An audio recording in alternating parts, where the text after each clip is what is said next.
Aleluia, a paz do Senhor, meus irmãos, que alegria estar na casa do Senhor, sentir a presença do Senhor. Já sentimos a presença do Senhor neste lugar, e eu tenho plena convicção que aí na sua casa também já teve a oportunidade de sentir a presença do Senhor.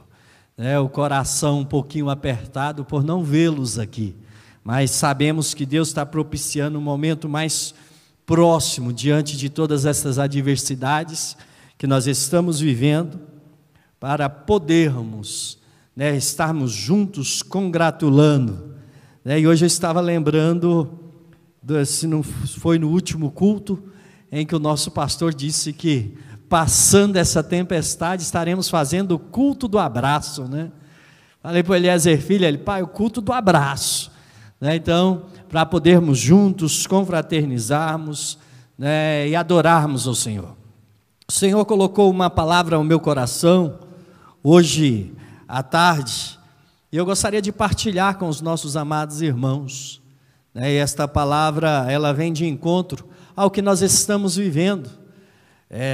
Você na sua casa pode abrir a sua Bíblia aí em Êxodo, capítulo 3, versículo 8, versículo 6, do livro de Êxodo, capítulo 3, uma palavra que eu comecei a meditar, e neste prefácio que nós estamos vivendo, me chamou a atenção, porque nós estamos vivendo em um momento de crise, denominado por muitos aí pela Organização Mundial da Saúde de pandemia, a pandemia do coronavírus, ou Covid-19, e eu comecei a lembrar das promessas, de tantas promessas, quantas e quantas vezes eu ouvi neste lugar o Senhor bradar, anunciando promessas, e aí isso veio ao meu coração, e veio uma frase, presbítero Wesley, ao meu coração, em que disse que, em momento de pandemia, de coronavírus, Covid-19, isso não anula as promessas de Deus. Esse momento em que nós estamos vivendo de crise, não anula as promessas de Deus na sua vida. Então vamos partilhar a palavra do Senhor no livro de Êxodo, capítulo 3, versículo 6, que diz assim: disse mais: eu sou o Deus do teu pai, o Deus de Abraão, o Deus de Isaque, o Deus de Jacó. E Moisés encobriu o seu rosto, porque temeu olhar para Deus. Este texto falou comigo, porque me fez imaginar Moisés diante do Senhor, e o Senhor se retratando para Moisés e falando: eu sou o Deus do teu pai, eu sou o Deus lá de Abraão, de Isaque e de Jacó. Era o mesmo que ele estava dizendo, existe uma promessa. E se voltarmos um capítulo, você vai ver no versículo 3 do capítulo 1, ou 2 capítulos, você vai ver algo que me chamou a atenção, porque complementa este texto que nós lemos. Você vai ver lá que está dizendo: depois deste tempo, levantou-se um novo rei sobre o Egito, que não conhecera a José. Por que fazermos referência a este texto? Nós estamos contextualizando a um tempo em que o povo de Israel, os judeus, estava cativo lá no Egito. Mas o que mais me chamou a atenção é que o contexto, a chegarem ali, toda a história de José, nos traz à memória o cumprimento de uma promessa. O Senhor utilizou-se de José com a sabedoria divina, e ele se tornou o segundo homem diante de um povo totalmente soberano na terra. Ele respondia abaixo de Faraó sobre todos aqueles que estavam ali, cumprimento de uma promessa. Só que com o tempo se passou, todos aqueles que conheceram Moisés, conheceram José, morreu. E vem-se um novo faraó, e este novo faraó, a vivenciar aquele momento, ele começou a olhar para um povo, o povo descendente de José, e isso chamou a atenção dele. Por quê? Porque o povo crescia de uma forma assustadora. O povo crescia de uma forma que era inexplicável. E ele começou a olhar para aquilo e preocupou-se com aquela situação. Porque o povo estava crescendo de uma forma que ele não conseguia, muitas das vezes, nem fazer um censo. Diante disso, diz a palavra do Senhor, que ele começou a arquitetar uma forma de fazer com que aquele crescimento diminuísse. Só que aí vem um problema, sabe por quê? Ele está começando a instituir no meio do povo uma crise. E ao olhar para aquela crise, ele começa a destilar e arquitetar como fazer. Só que ele não conhecia a história de José. E se ele não conhecia a história de José, ele também não conhecia a história do seu pai, Jacó. Da mesma forma que ele não conhecia a história do avô de José, que era Isaac, e nem do seu bisavô. Porque se ele conhecesse, ele ia ouvir dizer algo interessante. Ele ia falar que lá em Abraão, quando Abraão foi chamado pelo Senhor, o Senhor chamou ele e disse: meu filho, vem cá, deixa eu te dizer uma coisa. Olha para o céu, tenta contar as estrelas do céu. Se conseguir, será mais ou menos o proporcional à semente que eu vou preparar para você. Olha para a terra, para a areia, para os grãos de areia da terra. Será como vai ser a geração que eu tenho preparado para você? Abraão, eu vou fazer de você um grande homem. O Senhor estava determinando e colocando para Abraão uma promessa. Então aquele faraó não sabia dessa promessa. Aquele faraó não tinha conhecimento dessa promessa. E o que mais me chama a atenção é que Deus olha para Abraão, faz uma promessa, e como consequência daquela promessa, ele tinha que utilizar o que? A esposa. A família, a esposa de Abraão era estéril. Já que Deus coloca ao meu coração uma aplicação para a sua vida nos nossos dias atuais. O nosso Deus sempre deposita grandes promessas em cenários improváveis. Ele olha para Abraão e fala: sobre você eu farei uma grande nação. Só que a esposa dele era estéril. Talvez você olhe nos dias atuais e diz: em momento de crise, em momento de tribulação, será que o Senhor vai prometer alguma coisa para a minha vida ou para a minha família? Deixa eu te dizer uma coisa: o nosso Deus é mestre em depositar em cenários totalmente improváveis. Então deixa eu te dizer mais algo. Aí onde você está, na sua casa, talvez sentado no seu sofá, as promessas do Senhor continuam de pé, tá? As probabilidades não levam a acreditar e nem muitas das vezes pensar vai ser possível, mas o nosso Deus é o Deus das improbabilidades. O nosso Deus é o Deus do improvável. Faz isso com Abraão. Abraão faz o quê? Vê Deus fazer milagre, vem Isaac. Todos conhecem a história. De Isaac vem toda a história de Jacó e Esaú. Vem os filhos de Jacó.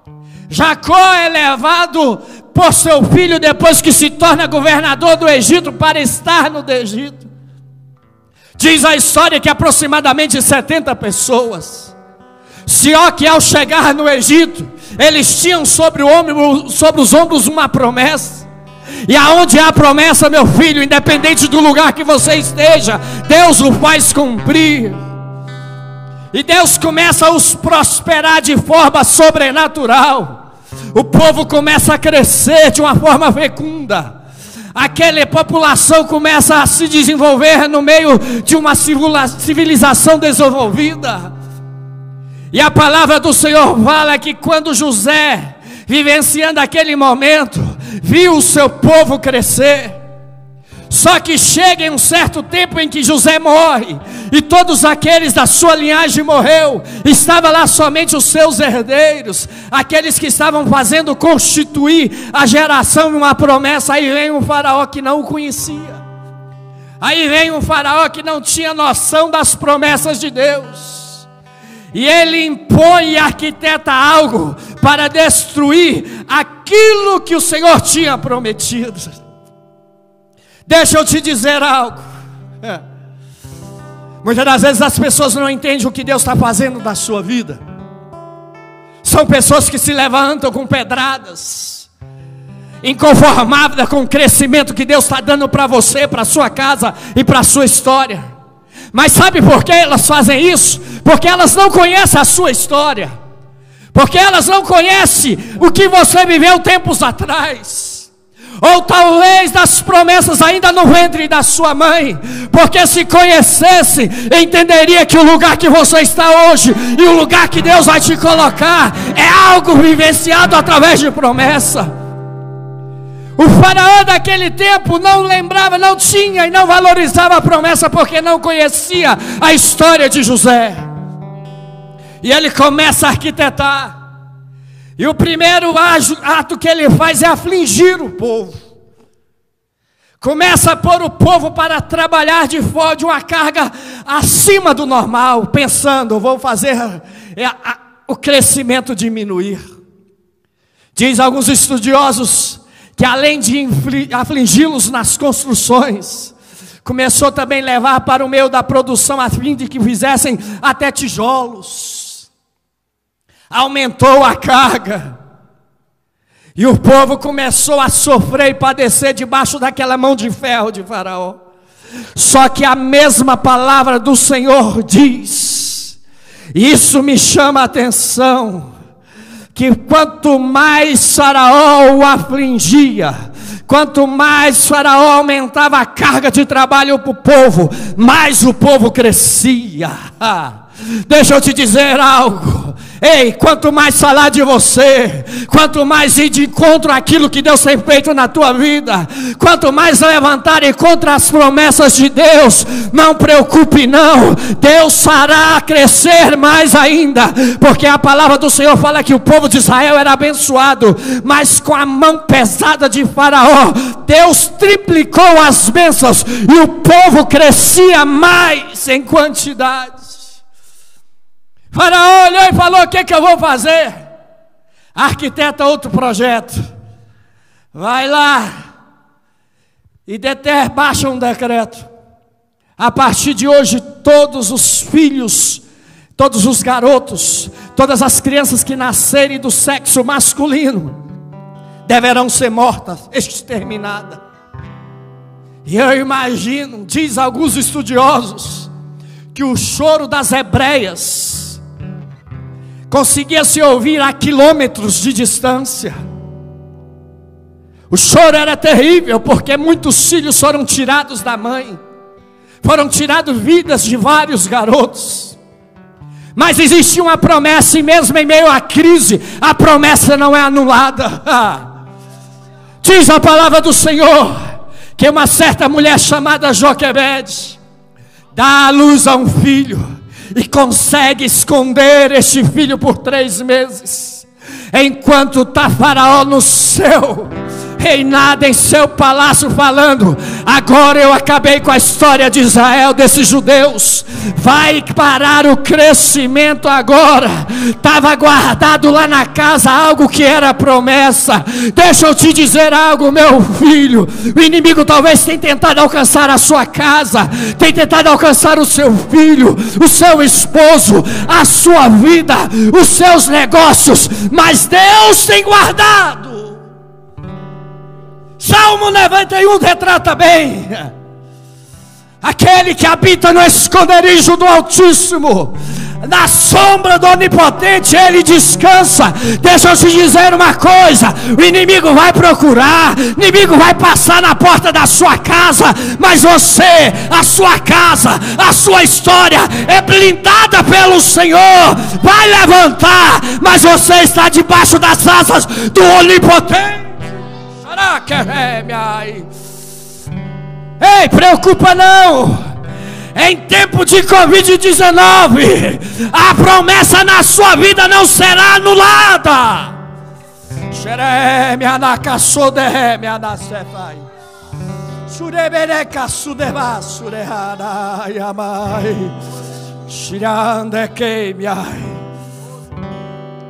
Passa 3 meses, Joquebede fala, não tem jeito mais.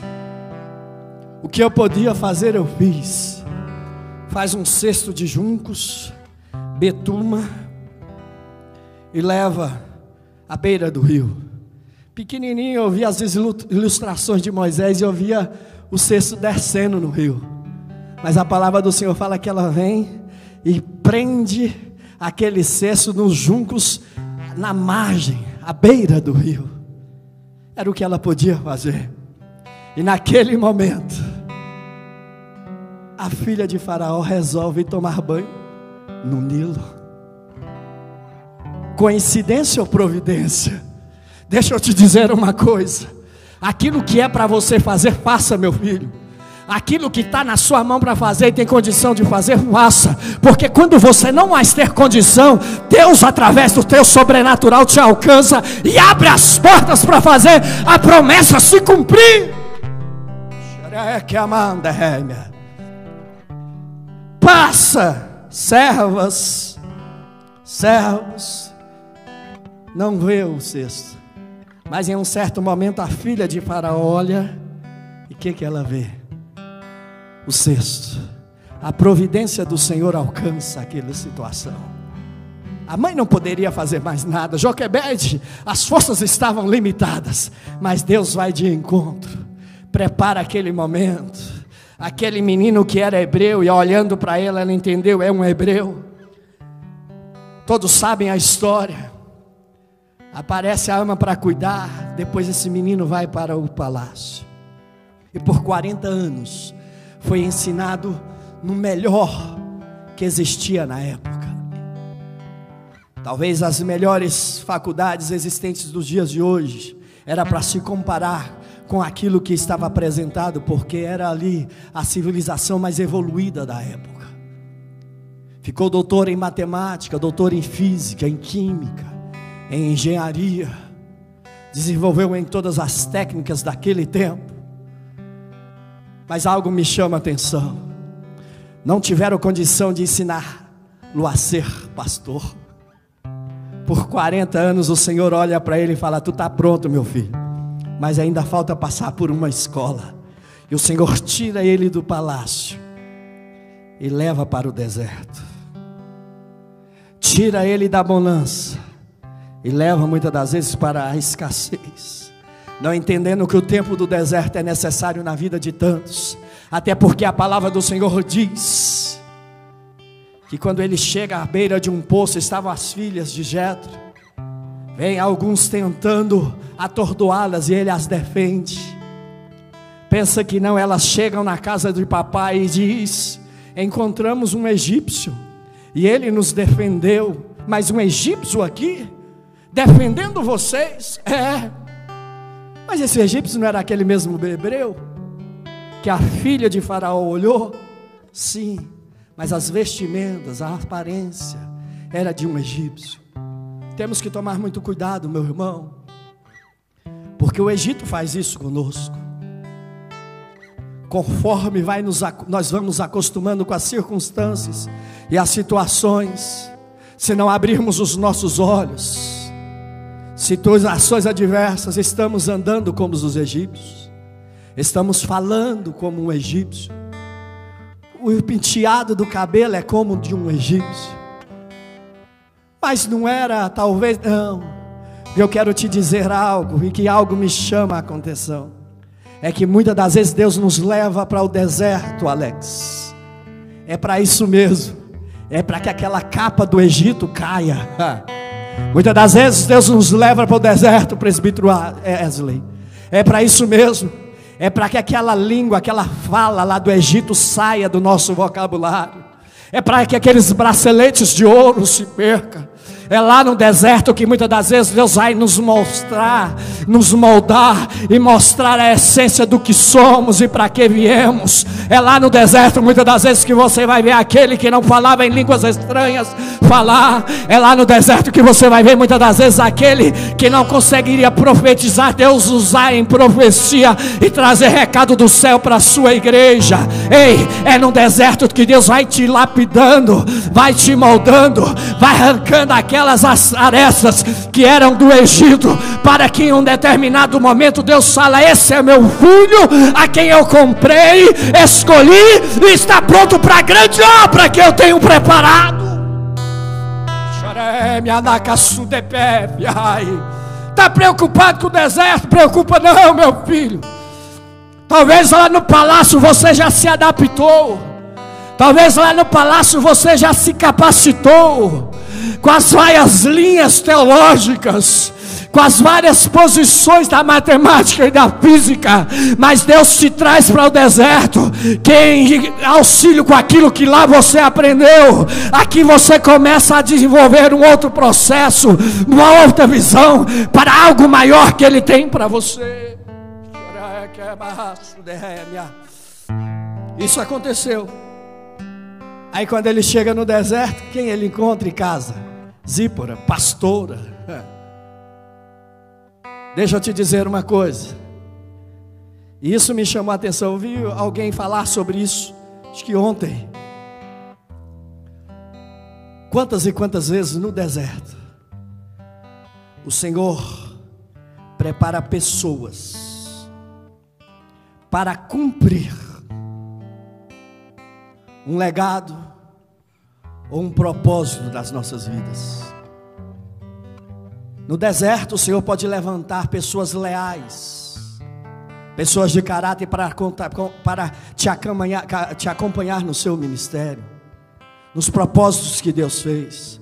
Deus levantou Zípora, ensinou toda a tática e toda a estratégia de ser um pastor. Fiquei feliz em ver alguém falando sobre o segredo de ser pastor de ovelhas.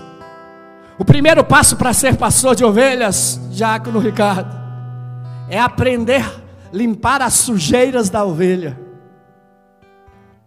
O primeiro passo de alguém que está aperfeiçoando e aprendendo é limpar as sujeiras das ovelhas, para depois ele passar para o passo de pastoreá-las.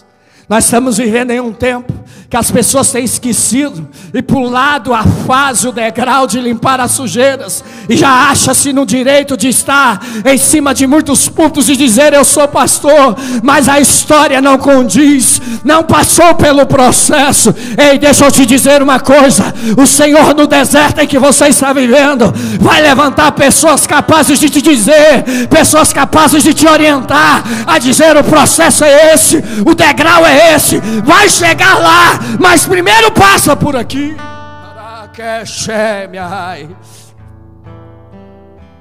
E ele vai cuidar de ovelhas, ovelhas do sogro. Um certo dia, depois de 40 anos, ele vai para trás do Horebe. Diz alguns teólogos que atrás do Horebe naquela época eram os melhores pastos. Ele pega as ovelhas do sogro, nem era dele, e vai levar para o melhor pasto. Isso me chama a atenção, vi alguém falando sobre isso também. Uma coisa é você cuidar do que é seu. Dizem aí que é o olho do dono que engorda o boi, né? Mais ou menos assim. Agora outra coisa é você cuidar com excelência aquilo que não é seu. Mas o Senhor tirou Moisés do palácio para ensiná-lo a pastorear ovelhas que não era dele. E o que mais me empolgou foi que ele levou as ovelhas que não era dele para os melhores pastos. Talvez teve que andar muito, mas o Senhor já estava fazendo ele passar pelo quê? Por um princípio, porque tempos depois ele estaria pastoreando, cuidando de um povo no deserto, e um povo que não era dele, um povo que era chamado de meu povo por Deus. De meu. Tem pessoas que têm achado que igreja, templo, situações é dele, e não entendendo que este lugar é do Senhor Jesus. Se a igreja é do Senhor Jesus, nós somos apenas pastores que somos colocados para cuidar daquilo que não é nosso. Tem aparecido pessoas por aí que tem machucado, que tem maltratado, mas deixa eu te dizer uma coisa: a igreja é do Senhor Jesus, então cuide bem dela, porque ela é do Senhor Jesus. Moisés, o Senhor olha para ele e fala: é aquele menino. levou para o melhor pasto. E se levou para o melhor pasto, diz a palavra do Senhor, que o Senhor faz nascer uma chama em meio a uma sarça. E quando Moisés ira para aquele lugar, ele observou que ela queimava, mas não se consumia. E ao ponto de que ele vira para aquela chama, uma voz brada ao seu ouvido: Moisés, Moisés, tira as sandálias do teu pé, porque o lugar que você pisa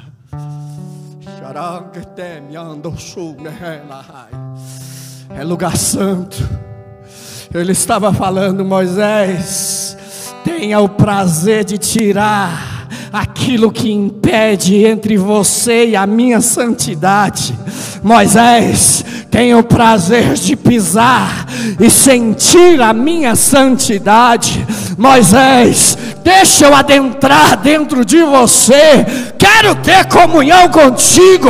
Quero que você sinta as minhas emoções. O teu caráter vai ser mudado. Tira o que atrapalha, porque esse lugar é santo.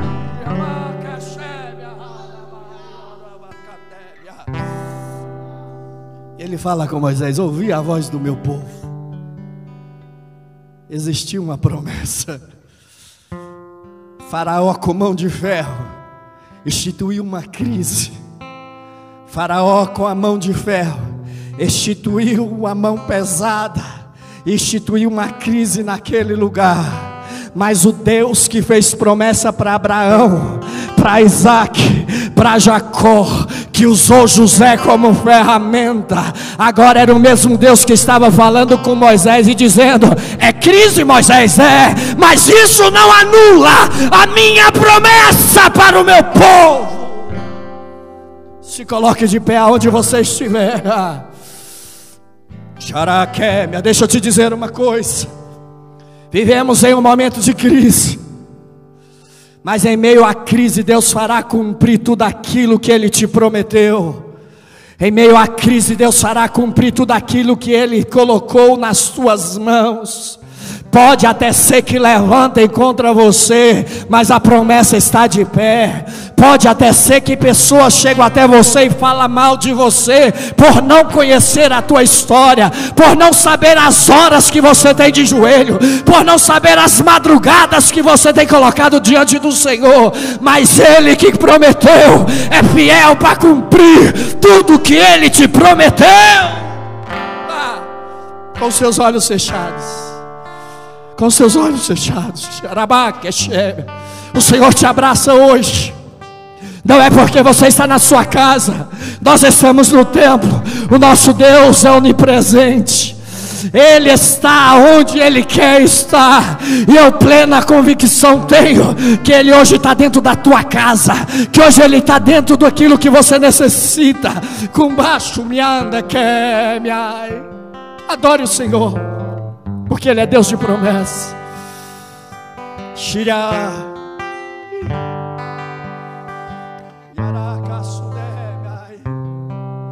Deus te abraça. Em tempo de crise, a promessa está de pé. Em tempo de crise, a promessa está de pé. Ele é a provisão que você precisa. Está preocupado? O mundo está preocupado. Nós, com a nossa consciência humana, estamos preocupados. Mas deixa eu te dizer algo. A promessa continua de pé. Princípios de dores, mas a trombeta ainda não soou. Está a tocar. São maremotos, são terremotos, é fome, é peste, como nós estamos vivendo. Princípios de dores. Tudo isso era o prefácio para a volta do Senhor Jesus. Mas a promessa continua de pé. Em tempo de pandemia, em tempo de crise, a promessa na tua casa continua de pé. E você está guardado às 7 chaves.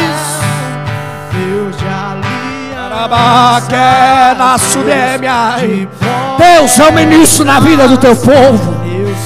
Eu ministro na vida deste pai. Eu ministro na vida dessa mãe. Eu ministro na vida destes filhos, destes netos, dessas famílias, destes casais.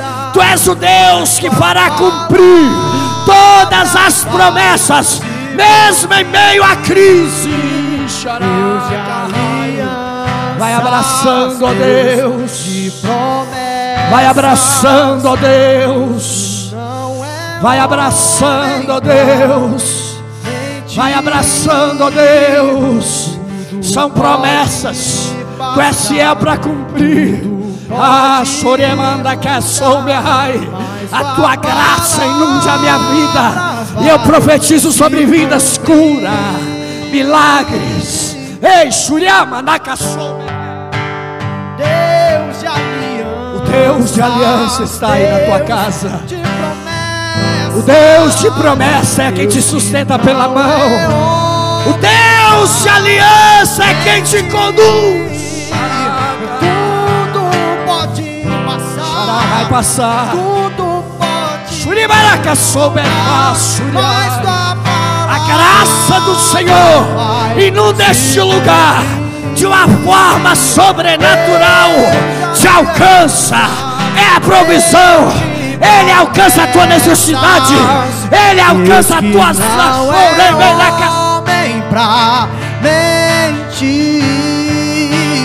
Tudo pode passar, tudo pode mudar, mas tua palavra vai promessa está de se pé. cumprir. E hoje ele te faz entender, assim como Abacuque, depois de questionar tanto, depois de questionar tanto, entendeu que com o Senhor é melhor, ao ponto dele olhar e dizer: ainda que a figueira não floresça,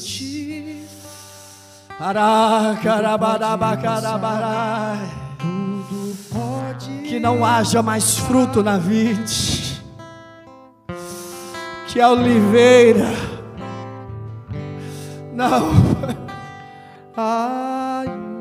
que os campos não produzam mais mantimentos, que não haja fruto na que as ovelhas sejam arrebatadas da malhada, que não exista mais vacas nos currais.